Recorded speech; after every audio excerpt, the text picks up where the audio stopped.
I've had a massive influx recently of people who are trying to reconcile with their partner, trying to repair the relationship and win their partner back ultimately, but are doing it in a really ineffective way. And oftentimes they have tried these sort of cheap 10 a penny X-back systems, methods, whatever you want to call it. They're doing this sort of X-back coaching and it's fallen flat on its face and it's actually made things worse. So there is technically no right or wrong way to have a relationship. However, if you're wanting to repair a relationship, there is an effective way and an ineffective way. So in order to understand the effective ways, we need to understand the ineffective ways first. So in this video, I want to break down why a lot of this X-back program, coaching systems, whatever you want to call it, is really ineffective for repairing a relationship, why it oftentimes makes things worse and pushes your partner further away. And I want to talk about what you need to be doing instead. So I'm going to do this a little bit differently than normal. I've got a bunch of notes here that I'm going to be reading from, so forgive me if I'm down a little bit, but I really wanted to make sure that this was comprehensive for you guys so that you can understand what damage is being done by these sort of tactics and strategies and why it damages so much trust with your partner. Now, I want to preface all of this by saying that I'm not pointing out on anyone in particular here. I'm not trying to shame people who are trying to help other people or anything like that. This isn't a personal attack against anyone. This is more just understanding the impact that this has on relationships in general. So I'm not implying that anyone has any ill intentions or anything like that. I just want to talk about the realistic impact that this stuff has and how to alleviate it to do things better. So I'm splitting this into different sections. The sections are going to be split into the promise, the plan, the trust, the impact, and the growth. So the first thing is the promise. Oftentimes, if you've gone through a breakup or you've gone through a tough situation in your relationship and things are rocky, you're looking for a definite answer. You're looking for some sort of certainty because things feel so uncertain right now.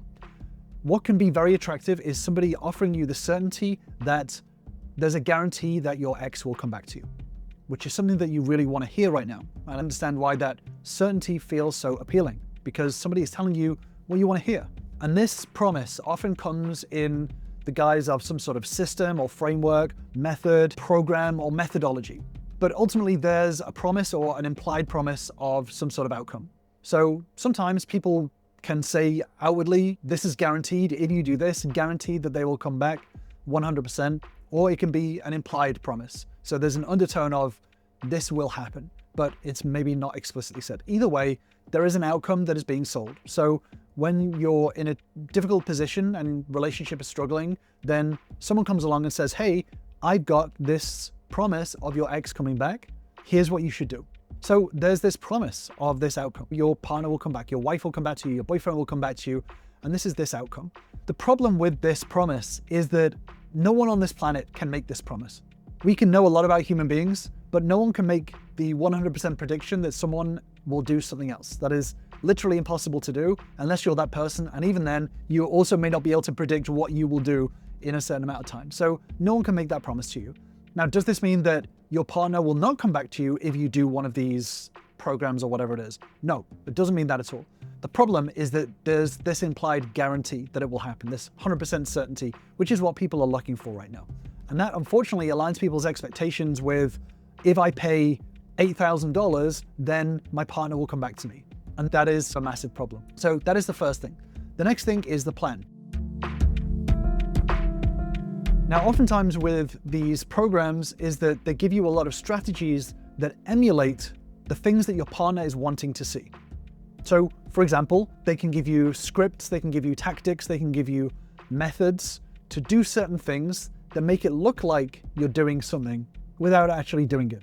Think of it as like an Ozempic for relationships, where it makes it look like you've done a lot of hard work and stuff like that, but you haven't. You've just done something very quick and simple, and it's not actually changing the underlying habits that create the situation in the first place. As an example, this isn't about weight shaming anyone or anything like that. This is more just about impact and process. With that being said, the plan usually with this sort of stuff is to emulate what your partner wants to see. So, rebuilding attraction and intimacy and stuff like that is many layers. And oftentimes these X-back plans are like a costume. that give you a bunch of fakeness to pretend that you're a certain way when you haven't grown in that sort of direction. So faking success, faking emotional regulation, faking confidence, communication skills, self-improvement, all this sort of stuff. They give you a lot of tactics to make it look like you've changed. So as an example, oftentimes they can give you tactics to say, post about a job promotion on social media, or post a picture of yourself out with friends. Surround yourself with other single people. And what this does is it makes it seem like you are doing okay, your independence is thriving, you're enjoying life, and that you don't care about the breakup of the relationship. But none of that is actually a reflection on inside or not. You could be absolutely devastated inside. So when you're doing these surface level tactics, it makes it look like things have changed to your partner, but ultimately it isn't changing the way that you feel inside, the actual independence you're developing, as a pure example. They can give you scripts to say that make it seem like you're less detached, or you're super emotionally regulated, or things like that. They can give you a lot of words that make it seem like you're a certain way, whereas again, inside, you may be crumbling, you may be very unconfident, you may be worried, you may be needy. So all of this stuff, all of these tactics are emulating stuff that takes work and effort. And this is why ultimately it can be very difficult for your partner to trust you. And we'll talk more about that later on in the impact section. So let's talk about the trust. Why a lot of these coaches, whatever you want to call them, build a lot of trust. So oftentimes they have a lot of followers, right? They can have 100,000 followers, millions of followers.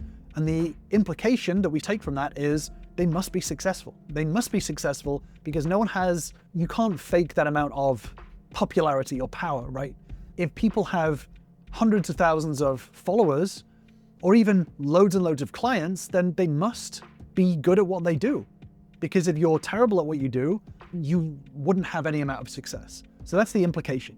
The problem is that on social media, you don't have to be an expert on anything. Unfortunately, you can do zero research, and you can say whatever it is, and if it resonates with people, then people will follow you. Simple as that, really, which sucks, but it is the way it is. There's the implication of trust there because a lot of people follow them, so therefore they must be doing something right. That's the sort of what we infer from a large following. I get that, and I'm not saying that they don't have success if they have a lot of followers. It's just what we automatically assume, but we never really question it. And the unfortunate thing, especially with YouTube, is that the way that the algorithm works is that you can have one single video just absolutely blow up and get caught up in the algorithm, and it gets you a ton of followers based on one video. And again, nothing against that. That's great for people, but it doesn't mean that you're an expert on anything or that you have any real insight or experience with anything. So just separating that out. But that's why a lot of the times we trust that. There's also, as part of that, testimonials from people.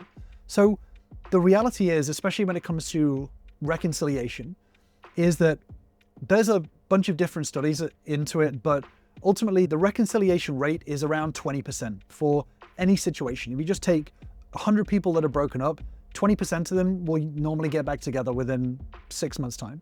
So if you're a coach or a relationship coach or whatever it is, statistically, you could take 100 people who have broken up, put them into your program, you could sell a magic plank of wood to them. 20% of them would reconcile statistically, and you could get 20 testimonials from them. So again, I understand testimonials, they're great and it's wonderful. And as a coach, it's nice to hear that I'm helping people and stuff like that. But ultimately, as a consumer, it doesn't necessarily mean anything. If you're dealing with relationship breakups at all, there's going to be statistically a 20% success rate, which means you'll get some sort of testimonials. So again, testimonials are a way of building trust, and I get it and I understand it, but I just want everyone to understand that it doesn't necessarily reflect the outcome that you are being promised right now. So what is the impact of all of this? Ultimately, when it comes to these scripts and strategies and tactics, this is all short-term focused. So what I say to members is reconciliation is oftentimes the easy part. It's the cultivating a long-term relationship that is the hard part. And that is ultimately what your partner wants to see. So we can do some short-term things to get someone to come back to us, to change their mind on a temporary basis. But unless you have all of the long-term processes in order to to grow and cultivate that relationship moving forward, then it's going to fall apart very quickly.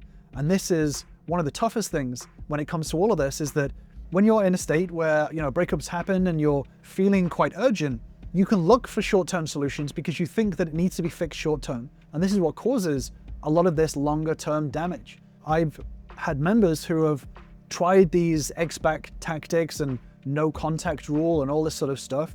And then they come to me and they say, it's made it worse. Things got worse and my partner trusts me even less. And that's the problem, is that your partner ultimately, long-term, sees through these short-term tactics, and it becomes very difficult to trust when someone is constantly thinking in the short-term mindset. Because trust is rebuilt through consistency over time in a very long-term manner. So these short-term tactics may work for a minute, but ultimately they're not going to help you in the long run, and they're actually going to cause more damage long-term, and it will become even more difficult to reconcile and repair the relationship moving forward. Because ultimately what it leads to is short-term results. What a lot of people think is, oh, if I just get them back, then I'll be able to repair the relationship moving forward. Then I'll be able to keep them around. I'll do things differently this time. But oftentimes what happens is that when they do reconcile with their partner, they still haven't built the relationship skills in order to communicate well, in order to regulate their emotions, in order to navigate difficult situations within the relationship. They haven't built those tools in order to overcome any challenges in the relationship. So yes, these tactics may work short term, but as soon as any problem comes up, you still haven't got the tools to be able to repair that relationship and be able to move it forward. So what that means is that the relationship falls apart very quickly afterwards. If you think about it this way, when an ex-partner makes a big decision to try again in the relationship and to move forward, they're still going to be very heightened in their emotions because it's been a tense period. No one just goes straight back to trust. So they're going to be looking to see whether you've actually changed or not. And if you haven't got the long-term mindset and the right tools long-term, then once they see that, then it's going to scare them even more, because they're going to think to themselves, I'm just going to get back into the exact same situation and I don't want that. So they're already going to be very heightened and looking for potential pitfalls and challenges along the way. This is what we call expectancy bias. Expectancy bias is where we look at the evidence from the past and we use it to paint a picture of the future. And if you as a partner don't know how to handle expectancy bias and you don't have the communication tools to be able to understand how to navigate it, then ultimately you're going to fall flat on your face. And this is going to cause more damage with your partner. So it's really crucial to make sure that you're thinking long-term and having the long-term tools to be able to repair the relationship and navigate things like expectancy bias moving forward. And one of the biggest problems when it comes to this X-back coaching or tactics or scripts or whatever it is that when you try to have conversations with your partner, all of those conversations end up being about the relationship. Now, this may sound completely normal. It may sound like if I want to get back with my ex, then we have to talk about the relationship. But ultimately, a relationship is an outcome of all of the things underneath it. A lot of people miss this. When you start a relationship, you don't immediately jump into, are we in a relationship? Should we be together? That's not the way it works. You have conversations and you build that connection. And then ultimately, at some point, you both realize that this connection should turn into a relationship. But it's everything before it that's important. That is what the relationship is. The relationship itself is just a label. The problem with a lot of this scripts and tactics and strategies is that they give you tools to have conversations about the relationship. And when your partner is looking at all of the evidence that this relationship won't work, they're looking at your actions, they're looking at the systems, the processes, the mindsets, the emotional regulation, the communication tools. When your partner is looking at all of that and looking at the evidence that they've seen so far, when it comes to talk about the relationship, they're always going to be like, no, I don't want to get back together. Of course I don't want to get back together. You can say some fancy words and it may feel nice in the moment, but ultimately I'm looking at all of the reasons why the relationship would not possibly work. So when you're pushing to have conversations about the relationship, they always fall flat on their face. When you're repairing a relationship, 99% of conversations are not about the relationship. They're not about a label. They're not about getting remarried. They're not about divorce or separation or who slept with who or anything like that. Repairing a relationship, most of the conversations are the conversations that you had at the start of the relationship. that builds the connection, that actually overcomes the challenges. All of that stuff is the stuff that builds the relationship. So when it comes to repairing a relationship, 99% of it is not having conversations about the relationship. So again, this is why these strategies don't work, is because you push for conversations about the relationship, they tell you no, and then you go, screw it, I give up then, it doesn't work, and you don't learn all of the important stuff that builds the relationship. It gets you to focus on the exact wrong stuff. So if you want to rebuild a relationship, you've got to focus on the right things, the effective things, the things that actually build a relationship, rather than some nice words or fluffy communication scripts that sound good in the moment, but when put to any sort of test, just fall apart and crumble. And this is what so many of my members have found before we started working together, is I get so many people coming to me saying, I screwed up. I did this no contact stuff, or I sent some of these whatever text messages and all this sort of stuff, and I screwed up and I want to do it the proper way. Ultimately, when they realize that true realization that this is long-term, this is effort, this is work, then they can focus on doing things the right way rather than trying to rush some sort of outcome. And I'll talk more about that in a second. But if you do want to start that journey today, and you want to learn more about how relationships actually work and the important, effective points to look at, then join my Relationship Bootcamp. You'll learn the same fundamentals that all of my members start with to start turning their relationships around.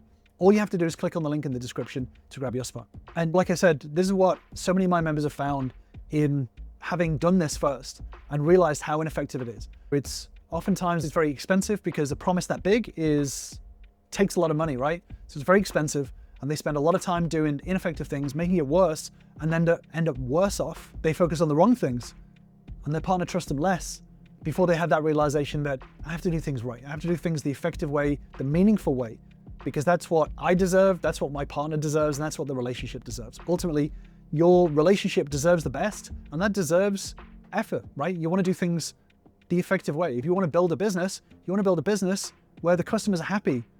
You don't want to build a business where customers are buying products from you and they're all falling apart and crappy. They look nice, but they don't have any substance. That's not the kind of business that you want to start building. Or maybe it is that you do. If so, then there's stuff out there for you. But ultimately, if you want to do things the proper way, the effective way, and the way that you can be proud of, learn the right skills and the right tools that actually have an impact on relationships and can rebuild trust, understanding trust and why it's so important, then there are better tools to do it. You know, I talk a lot about that on this channel, is what is true growth, real growth that is meaningful, that your partner will see, that your partner wants to be a part of, rather than growth that is surface level and only focused on one outcome. A lot of people have this idea of relationship goals. My relationship should be this, my relationship should be this, but relationships don't work that way. Relationships are about systems. Once you figure out how the system works, then you can build a better system that generates better outcomes. Now, this may sound a little bit abstract. I've actually done a deeper dive video on that, which I'll link to on the screen. But when you look at relationships in the way that they are systems rather than a series of goals, it becomes a lot easier to hyper-focus on what makes that system work and how to tweak it and improve it in order to make it better for both people. This requires a shift in thinking, but it's a lot more effective than what a lot of people put out there. So I'm gonna leave you with that deep dive video, and I will see you over there.